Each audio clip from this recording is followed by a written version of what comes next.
Assalamu alaikum. Tarawih namazı qanday оқылады? Кенен айтып беріп қоясыз бу дейт.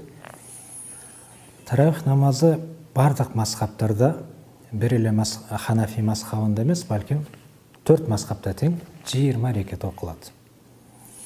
8 рекет деген бір дағы мазхабта жоқ. Ханбалилерде дагы жоқ, алардын дагы ою боюнча 20 рекет.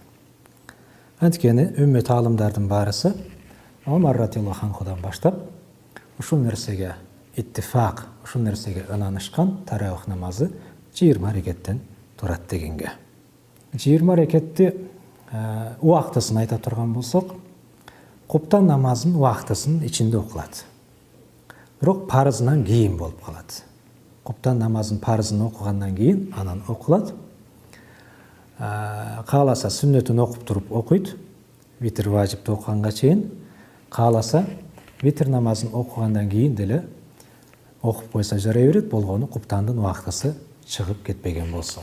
Окуу тартиби 2 рекеттен окуйт.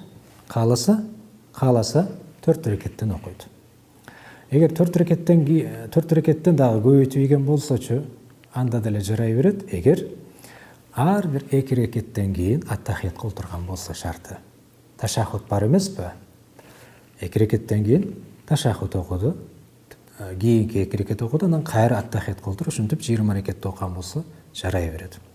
Эгерде 20 рекеттин баарысыны бир эле салам менен бүтүрүп койсо, ортодо аттахиятка отурбастан, анда жарабайт, 2 рекетке өтөт деп түшүндүрөт. Демек, окуу тартиби кааласа 2 рекеттен окуйт экен, кааласа 4 рекеттен, кааласа андан да көптөн окуса жарай берет. Ортодо шарты 2 рекеттен кийин аттахиятта олтурса.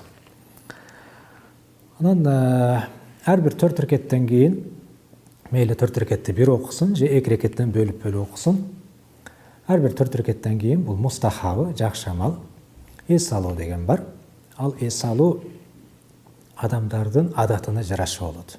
Бирок биздин Орто Азияда ушундай бир амал адатка айланып калган экен. 4 рекеттен кийин тасбихаттарыбыз бар. Ал тасбихтерди айтып, анан ошол жамаат менен биргеликте кайталап, 3 жолу кайталагандан кийин анан кайра кийинки 4 рекетке туруп кетебиз.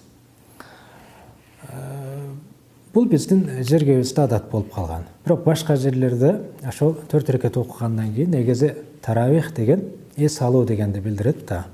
Эмне үчүн таравих деп айтылып калган? Анткени ар бир 4 рекеттен кийин эс алуу бар, ошондон улам таравих намазы деп айтылып калган. Анан ал 4 рекеттен кийин биз айттык, биздин жергебизде ошол тасбих айтуу адат болуп калган. Кээ бир жерлерде 2 рекет намаз окуп калышат. Эгерде Мадинада пайгамбарыбыздын мечитинде болуп калса, Кудай таала баарыбызды жеткирген болсун, Раудага кирип намаз окуп калуусу мүмкүн. А эгерде Маккада болуп кала турган болсо, анда Каабаны таваф кылып жетишип калуусу мүмкүн. Бул адамдардын адатына жараша. Же болбосо акырын бир бурчка өтүп алып туруп Куран окуп олтурган болсо деле жарай берет, же жөн эле эс алган болсо деле жарай берет. Таравих намазы ушундай тартип менен окулат кыскача.